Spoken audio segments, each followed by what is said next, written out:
Hello friends, welcome back to our channel. Friends, આજે આપણે ફરી એકવાર મળ્યા છીએ અને આવનારી ઓલ ઇન્ડિયા બાર એક્ઝામિનેશન માટે આજે હું ભારતીય ન્યાય સંહિતા 2023ના બહુ જ ઇમ્પોર્ટન્ટ એમસીક્યુઝ લઈને આવ્યો છું. અને આ વિડીયોમાં આપને આ બહુ જ અગત્યના એમસીક્યુઝ જોવા મળશે અને આપ સૌને પણ રિક્વેસ્ટ છે કે આ પ્રશ્નોના જવાબો જો તમને સાથે સાથે આવડતા હોય તો નીચે કોમેન્ટ બોક્સમાં પ્રશ્નોના જવાબો આપતા જજો. બહુ જ ઇમ્પોર્ટન્ટ વિડીયો છે એટલે આપને રિક્વેસ્ટ કરું છું કે વિડીયોને એન્ડ સુધી જોજો, જેથી આપ સમજી શકશો કે આ AIB21માંથી કેટલા ઇમ્પોર્ટન્ટ એમસીક્યુ ખાસ કરીને ભારતીય ન્યાય સંહિતાના તમને પૂછાઈ શકે છે. બિલકુલ સમયને નહીં બગાડીએ, શરૂ કરીશું આજનો વિડીયો.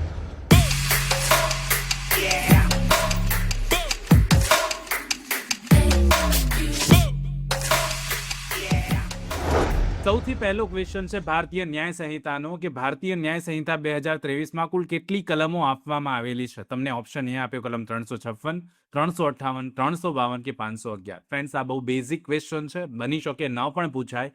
પ્રશ્ન નંબર 1માં સાચો જવાબ બને છે બી. 358 કલમો છે. આ એક સિમ્પલ ક્વેશ્ચન પૂછ્યો. શરૂઆત હંમેશા સિમ્પલથી કરવામાં આવે છે ને એટલા માટે આ સિમ્પલ જ ક્વેશ્ચન તમને પૂછવામાં આવ્યો. પ્રશ્ન નંબર 1માં સાચો જવાબ બી બને. ટોટલ સેક્શન જે છે 358 છે. બીજો પ્રશ્ન જુઓ આપ સૌની સ્ક્રીન પર છે કે ભારતીય ન્યાય સંહિતા 2023 નીચે પૈકી કઈ તારીખે અમલમાં આવ્યો. હવે અમલની તારીખ પૂછે 1/1/2023, 1/1/2024, 1/7/2024 કે ઉપરોક્ત પૈકી કોઈ નહીં. શું આવે સાચો જવાબ? તો અહીંયા અમલની તારીખ પૂછી હોય આપણને તો સાચો જવાબ સી બનશે, 1/7/2024. આ ભારતીય ન્યાય સંહિતા જે આવે આઈપીસીને રિપીલ કરીને એ જે કાયદો છે 1 જુલાઈ 2024થી અમલમાં આવ્યો. એટલા માટે પ્રશ્ન નંબર 2માં સાચો જવાબ શું બને? સી બની જાય. પ્રશ્ન નંબર 3 જુઓ. ભારતીય ન્યાય સંહિતા 2023 હેઠળ જો કોઈ ભારતીય નાગરિક બાંગ્લાદેશમાં જઈ કોઈ ગુનો કરે અને ત્યારબાદ ભારતમાં મળી આવે તો તેવી વ્યક્તિને કયા કાયદા હેઠળ સજા થઈ શકે? ઓપ્શન એ ભારતીય ન્યાય સંહિતા, ઓપ્શન બી ભારતીય સાક્ષ્ય અધિનિયમ, ઓપ્શન સી ભારતીય નાગરિક સુરક્ષા સંહિતા કે ઓપ્શન ડી ઉપરોક્ત પૈકી કોઈ નહીં. તો શું આવે સાચો જવાબ? કે ભારતીય નાગરિક બાંગ્લાદેશમાં ગયો છે અને ત્યાં ગુનો કર્યો અને પાછો ભારતમાં આવી ગયો છે. હવે ભારતમાં એ મળી આવે, બરાબર, પકડાઈ જાય તો એના ઉપર કયા કાયદા હેઠળ કાર્યવાહી થઈ શકે અને કયા કાયદા હેઠળ એને સજા થઈ શકે? તો પ્રશ્ન નંબર 3માં સાચો જવાબ બને એ, ભારતીય ન્યાય સંહિતા હેઠળ એને સજા થશે. પ્રશ્ન નંબર 3 સાચો જવાબ એ બને. પ્રશ્ન નંબર 4 જુઓ. ભારતીય ન્યાય સંહિતા 2023 હેઠળ પ્રાણી એટલે કોઈ પણ જીવંત પ્રાણી સિવાય કે સ્ત્રીઓ, પુરુષો, મનુષ્યો કે ઉપરોક્ત પૈકી કોઈ નહીં. તો પ્રાણીની વ્યાખ્યા વાંચો, ત્યાં તમને સ્પેસિફિક કહેલું છે કે પ્રાણી એટલે કોઈ પણ જીવંત પ્રાણી સિવાય કે હ્યુમન બીંગ્સ એટલે કે મનુષ્યો. એટલે અહીંયા જવાબ બને સી, મનુષ્યો. 5 જુઓ. ભારતીય ન્યાય સંહિતા 2023ની કલમ 2-3 હેઠળ બાળક એટલે જેની ઉંમર 7 વર્ષથી ઓછી હોય, 7 વર્ષથી વધુ હોય, 12 વર્ષ હોય કે ઉપરોક્ત પૈકી કોઈ નહીં. તો આ સ્માર્ટલી આસ્ક કરેલો પ્રશ્ન છે. આનો આન્સર તમારી પાસે એક્સપેક્ટ કરું છું તમને આવડવો જોઈએ. 5 નંબરમાં તમને બાળકની વ્યાખ્યાની વાત કરી. ઘણીવાર સ્ટુડન્ટ્સ ભૂલ કરે છે, પણ અહીંયા 2-3 વાંચો તો ત્યાં સ્પેસિફિક લખેલું છે કે બાળક એટલે 18 વર્ષથી ઓછી ઉંમરની વ્યક્તિ, અને અહીંયા 18 વર્ષવાળું કોઈ ઓપ્શન નથી. સાચો જવાબ બની જશે ડી, ઉપરોક્ત પૈકી કોઈ નહીં. ડી સાચો જવાબ બને. 6 જુઓ. અદાલતની વ્યાખ્યા ભારતીય ન્યાય સંહિતાની કઈ કલમમાં આપેલી છે? 2-9, 2-6, 2-5, 2-7. શું આવે સાચો જવાબ? પ્રશ્ન નંબર 6માં સાચો જવાબ આવશે 2-5. તમે અનુક્રમણિકામાંથી આ પ્રશ્નનો જવાબ શોધી શકો એટલું ઇઝી ક્વેશ્ચન છે. She will be correct answer. 7 જુઓ. ભારતીય ન્યાય સંહિતા 2023 હેઠળ દસ્તાવેજ એટલે કોઈ પણ બાબત જેને કયા સાધનો વડે કોઈ પણ પદાર્થ પર વ્યક્ત કરેલી કે વર્ણવેલી બાબત ગણી શકાય? કયા સાધનો વડે? અક્ષરો, અંકો કે નિશાનીઓ, ઇલેક્ટ્રોનિક, ડિજિટલ રેકર્ડ કે ઉપરોક્ત તમામ? તો પ્રશ્ન નંબર 7માં શું આવે સાચો જવાબ? કે કયા સાધનો વડે તમે એને વ્યક્ત કરી શકો? તો અહીંયા સાચો જવાબ પ્રશ્ન નંબર 7માં બની જાય ઉપરોક્ત તમામ. અક્ષરો, અંકો કે નિશાનીઓ પણ હોઈ શકે, ઇલેક્ટ્રોનિક બાબતો પણ રેકોર્ડ પણ હોઈ શકે, સાધનો ડિજિટલ રેકોર્ડ પણ હોઈ શકે. આ બધું જ દસ્તાવેજમાં આવી જાય છે અને એટલા માટે પ્રશ્ન નંબર 7માં સાચો જવાબ ડી બને. પ્રશ્ન નંબર 8 જુઓ. ભારતીય ન્યાય સંહિતા 2023 હેઠળ બીજી વ્યક્તિને ગેરકાયદે લાભ કરવાના અથવા બીજી વ્યક્તિને ગેરકાયદે નુકસાન કરવાના ઈરાદાથી કંઈ કૃત્ય કરવું એટલે શું? બદદાનત, કપટ, દગો કે ઉપરોક્ત પૈકી કોઈ નહીં. તો જ્યારે બીજી વ્યક્તિને ગેરકાયદે લાભ કે ગેરકાયદે નુકસાન કરવાની વાત હોય તો એને આપણે ભારતીય ન્યાય સંહિતામાં એક સ્પષ્ટ વ્યાખ્યા આપી છે અને એ છે એ, બદદાનત. એને આપણે શું કહીએ? બદદાનત કહીએ છીએ. અને પ્રશ્ન નંબર 8માં સાચો જવાબ એ બની જાય. પ્રશ્ન નંબર 8 જુઓ. ભારતીય ન્યાય સંહિતા 2023 હેઠળ નીચે પૈકી શેના વિના કરવામાં આવેલ કરેલી કે માનેલી બાબત શુદ્ધ બુદ્ધિથી થયેલી નથી એવું માનવામાં આવશે? શુદ્ધ બુદ્ધિ નથી એવું ક્યારે માનવામાં આવે? યોગ્ય કાળજી, ધ્યાન, એ અને બી બંને, ઉપરોક્ત પૈકી કોઈ નહીં. તો અહીંયા આપણે બે શબ્દો યાદ રાખવાના છે શુદ્ધ બુદ્ધિમાં, એક યોગ્ય કાળજી અને બીજું ધ્યાન. એટલા માટે 9 નંબરના પ્રશ્નમાં સાચો જવાબ એ અને બી બંને આવશે. સી સાચો જવાબ બની જશે. બરાબર. શુદ્ધ બુદ્ધિમાં બે વસ્તુ હોય, યોગ્ય કાળજી અને ધ્યાન, ડ્યુ કેર એન્ડ અટેન્શન. બરાબર. તો 9 માં સાચો જવાબ સી બને. 10 જુઓ, ભારતીય ન્યાય સંહિતા 2023 હેઠળ આશરો આપવામાં નીચે પૈકી કઈ બાબતોનો સમાવેશ થાય છે? જ્યારે આપણે હાર્બરની વાત કરીએ, આશરો આપવાની વાત કરીએ, આશ્રય આપવો, ખોરાક આપવો, દારૂગોળો આપવો, ઉપરોક્ત તમામ. શું આવે સાચો જવાબ? તો જ્યારે આપણે આશરો આપવાની વ્યાખ્યા વાંચીએ તો ત્યાં આપણને સ્પેસિફિક ખબર પડી જાય કે ત્યાં આશરો આપવો પણ છે, ખોરાક આપવો પણ છે, દારૂગોળો આપવો પણ છે. અને એટલા માટે અહીંયાથી ડી જવાબ ઉપરોક્ત તમામ જે છે સાચું બનશે. 11 જુઓ, ભારતીય ન્યાય સંહિતા 214 ની કલમ 214 હેઠળ ઈજા એટલે કોઈ વ્યક્તિના ખાલી જગ્યાને ગેરકાયદેસર રીતે પહોંચાડેલી કોઈ પણ હાનિ. હવે ઈજાની વાત કરી. ઈજા એટલે શરીરને પહોંચાડેલી હાનિ, મનને પહોંચાડેલી હાનિ, પ્રતિષ્ઠા કે મિલકતને પહોંચાડેલી હાનિ કે ઉપરોક્ત કોઈ પણ ને. તો આપણે જ્યારે ઈજાની વ્યાખ્યા વાંચી હોય તો આપણને ખબર હોય કે આ ચારે કોન્સેપ્ટ ત્યાં આવે છે. અને એટલા માટે પ્રશ્ન નંબર 11 માં સાચો જવાબ ડી બને, ઉપરોક્ત પૈકી કોઈ પણને કરેલી હાનિ. 11 માં સાચો જવાબ ડી આવશે.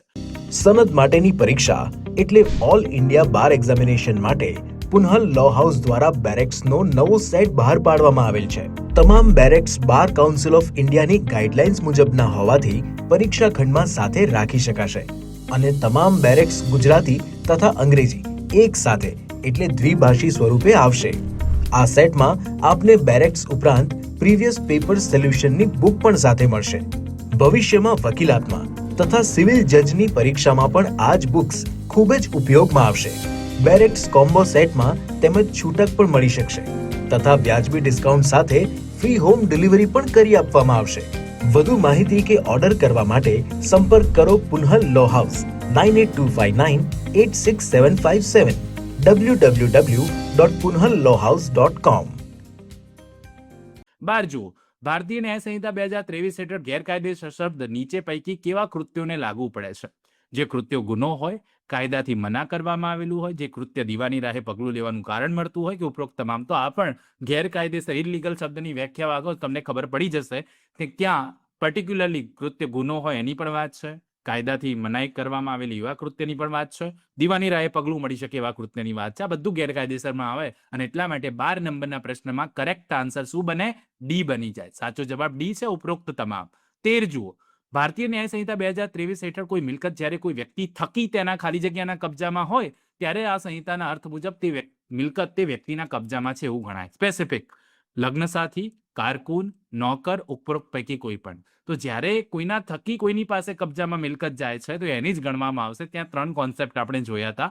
લગ્ન સાથી પણ છે, કારકુન પણ છે, નોકર પણ છે. એમ 3 કોન્સેપ્ટ આવે. એટલા માટે 13 નંબરના પ્રશ્નમાં સાચો જવાબ ડી બની જાય, ઉપરોક્ત પૈકી કોઈ પણ. 14 જુઓ, ભારતીય ન્યાય સંહિતા 2023 હેઠળ સામાન્ય ઇરાદો પાર પાડવાના કૃત્ય લાગુ પાડવા માટે નીચે પૈકી ઓછામાં ઓછા કેટલા વ્યક્તિ સંડોવાયેલા હોય તો કૃત્ય લાગે? સામાન્ય ઇરાદો ક્યારે આવે? ઓછામાં ઓછા કેટલા વ્યક્તિ જોઈએ? 5, 2, 1 કે ઉપરોક્ત પૈકી કોઈ નહીં. તો 14 નંબરના પ્રશ્નમાં સાચો જવાબ બી બને. ઓછામાં ઓછા 2 વ્યક્તિ જોઈએ ત્યાં તો જ સામાન્ય ઇરાદાની વાત આવે. અને નોર્મલી પણ વાત છે કે સામાન્ય ક્યારે કાઢી શકાય? એટલીસ્ટ 2 કે 3 જણા હોય તો તમે સામાન્ય કાઢી શકો. અને એ જ વસ્તુ અહીંયા પણ છે. સામાન્ય ઇરાદો ક્યારે આવે? તો 2 થી વધારે હોય, 2 કે તેથી વધારે હોય ત્યારે આવી શકે. 14 માં સાચો જવાબ બી બને.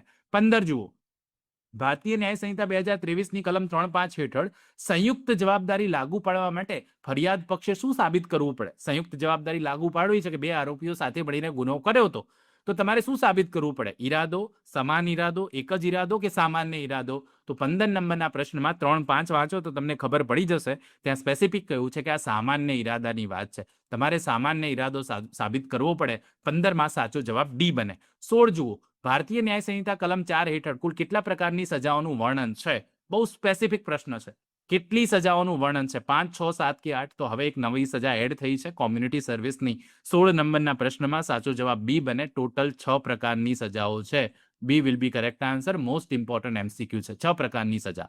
17 જુઓ, નીચે પૈકી ભારતીય ન્યાય સંહિતા 2023 હેઠળ કઈ સજા આપવામાં આવશે નહીં હવે? મિલકત જપ્તી, સખત કેદ, કાળા પાણીની સજા કે મૃત્યુદંડ?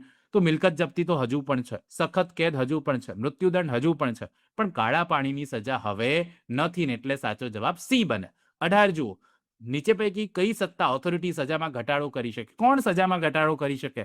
હાઈકોર્ટના મુખ્ય ન્યાયાધીશ, કેન્દ્ર સરકાર, રાજ્ય સરકાર કે યોગ્ય સરકાર? તો પ્રશ્ન નંબર 18 આપણને બેરેક કહે છે એ પ્રમાણે યોગ્ય સરકાર જે છે સાચો જવાબ છે. અહીંયાથી D will be correct answer. 19 જુઓ, ભારતીય ન્યાય સંહિતા 2023 હેઠળ સજાની મુદતનો ભાગ ગણવો હોય તો આજીવન કેદ કેટલા વર્ષની સજા સમકક્ષ ગણવામાં આવે? આજીવન કેદ બરાબર કેટલા વર્ષ? 14 વર્ષ, 20 વર્ષ, 25 વર્ષ કે ઉપરોક્ત પૈકી કોઈ નહીં? તો આપણે સજાની મુદતનો ભાગ જ્યારે જોઈ રહ્યા હતા ત્યારે પણ મેં વાત કરી હતી તમને કે ટોટલી કઈ ભાગ ગણવામાં આવે, તો આજીવન કેદ હોય તો એને 20 વર્ષ બરાબર ગણવામાં આવે. એટલા માટે પ્રશ્ન નંબર 19 સાચો જવાબ બી બની જશે. પ્રશ્ન નંબર 20 જુઓ, ભારતીય ન્યાય સંહિતા 2023 હેઠળ જ્યારે દંડની રકમ નિશ્ચિત આપેલી નથી તો આરોપીએ નીચે પૈકી કેટલો દંડ કરી શકાય? દંડ નિશ્ચિત નથી, કેટલો દંડ કરવામાં આવશે? 50,000 થી વધુ નહીં, 10,000 થી વધુ નહીં, અમર્યાદિત પણ વધુ પડતો નહીં કે ઉપરોક્ત તમામ? તો 20 નંબરના પ્રશ્નમાં હંમેશા માટે યાદ રાખી લેજો, જ્યારે દંડની રકમ નક્કી ન હોય તો સાચો જવાબ સી આવે. અમર્યાદિત કરી શકાય, અનલિમિટેડ, પણ વધુ પડતો હોવો જોઈએ નહીં. સી સાચો જવાબ બનશે. 21 જુઓ, ભારતીય ન્યાય સંહિતા 2023ની કલમ 8.5 હેઠળ જો ગુનાની સજા માત્ર દંડ હોય, માની લેજો માત્ર દંડ જ છે, આરોપી દંડની રકમ ભરતો નથી, તો તેને બદલે જેને જે કેદ થશે એ કેવી થાય? સખત કેદ, સાદી કેદ, અંશતઃ સખત, અંશતઃ સાદી કે ઉપરોક્ત પૈકી કોઈ નહીં? તો 21 નંબરના પ્રશ્નમાં સાદી કેદ આન્સર આવશે. બી જવાબ સાચો આવે કે જ્યારે માત્ર દંડની જોગવાઈ હોય ને આરોપી દંડ ન ભરે તેને સાદી કેદ જ થાય. આ યાદ રાખી લેજો. 21માં કરેક્ટ આન્સર બી બને. 22 જુઓ, ભારતીય ન્યાય સંહિતા 2023 હેઠળ જ્યારે દંડનો કોઈ ભાગ વસૂલ લેવાનો બાકી હોય તો તેની સજા થયાના કેટલા વર્ષની અંદર વસૂલ લઈ શકાય? આ પણ બહુ જ ઇમ્પોર્ટન્ટ પ્રશ્ન છે. કેટલા સમયની અંદર વસૂલ લઈ શકાશે? 3 વર્ષ, 6 વર્ષ, 5 વર્ષ, 4 વર્ષ? સાચો જવાબ 22માં બને બી. 6 વર્ષની અંદર વસૂલ લઈ શકાય. B will be correct answer. 23 જુઓ, જો આરોપીને કરવામાં આવેલી કેદ 1 વર્ષથી વધુ ન હોય તો એકાંત કેદ કેટલા સમયથી વધુ કરી શકાશે નહીં? તો 1 મહિનો, 2 મહિના, 3 મહિના કે કોઈ લિમિટ નથી. તો 23 નંબરના પ્રશ્નમાં જો એકાંત કેદ 1 વર્ષ, જો ઓવરઓલ સમય 1 વર્ષથી વધારે ન હોય તો એકાંત કેદ 2 મહિનાથી વધારે નહીં કરી શકાય. B will be correct answer. Okay, B સાચો જવાબ બને. 2 મહિનાથી વધારે નહીં કરી શકાય. 24 જુઓ, ભારતીય ન્યાય સંહિતા 2023 હેઠળ એકાંત કેદનો મહત્તમ સમયગાળો કેટલો હોઈ શકે? 1 મહિનો, 2 મહિના, 3 મહિના, 1 વર્ષ? એકાંત કેદ, સોલિટરી કન્ફાઇનમેન્ટનો મહત્તમ સમયગાળો પૂછ્યો છે. સાચો જવાબ બને સી, 3 મહિના. 3 મહિનાથી વધારે ક્યારેય નહીં હોય. 25 નંબરને આજનો last question mock test number 1માં ભારતીય ન્યાય સંહિતા 2023ની કલમ 28 હેઠળ કેટલા વર્ષથી ઓછી ઉંમરના બાળકે આપેલ સંમતિ આ સંહિતા હેઠળની સંમતિ ગણાશે નહીં? ઓપ્શન છે 7 વર્ષ, 5 વર્ષ, 12 વર્ષ કે 10 વર્ષ? પ્રશ્ન નંબર 25નો જવાબ આપશો એ મને કોમેન્ટમાં આપવાનો છે. આપ સૌને રિક્વેસ્ટ છે કે જરૂરથી 25નો જવાબ કોમેન્ટમાં આપજો. સાચો ક્વેશ્ચન, સાચો આન્સર જેનો પણ હશે નેક્સ્ટ વિડીયોમાં સૌથી પહેલા એ વ્યક્તિનું નામ કહેવામાં આવશે. આ 25 નંબરનું સોલ્યુશન કરવામાં આવશે. મોક ટેસ્ટ નંબર 2 સાથે જરૂરથી જલ્દીથી મળીશું. હવે બહુ સમય ઓછો છે એઆઈબી એક્ઝામને, તો આપણે આ રીતે મળવાના છીએ, ખાસ કરીને મોક ટેસ્ટનું સોલ્યુશન કરવાના છીએ. ઓકે ફ્રેન્ડ્સ, તો જો ચેનલ પર આજે નવા છો આપ સૌ તો પ્લીઝ ચેનલને સબસ્ક્રાઇબ કરી લો. એક લાઇક આ વિડીયોને જરૂરથી કરી દેજો અને વિડીયોને તમારા મિત્રો જે એઆઈબી એક્ઝામ આપવાના છે એમની સાથે શેર કરી દો અને કોમેન્ટ કરવાનું બિલકુલ ના ભૂલતા. મળીએ નેક્સ્ટ વિડીયોમાં મોક ટેસ્ટ નંબર 2માં ભારતીય ન્યાય સંહિતાના બીજા મોસ્ટ ઇમ્પોર્ટન્ટ એમસીક્યુઝ સાથે. ત્યાં સુધી જોતા રહો અમારી channel real education catch it. ખૂબ ખૂબ ધન્યવાદ. ખૂબ ખૂબ આભાર ફ્રેન્ડ્સ.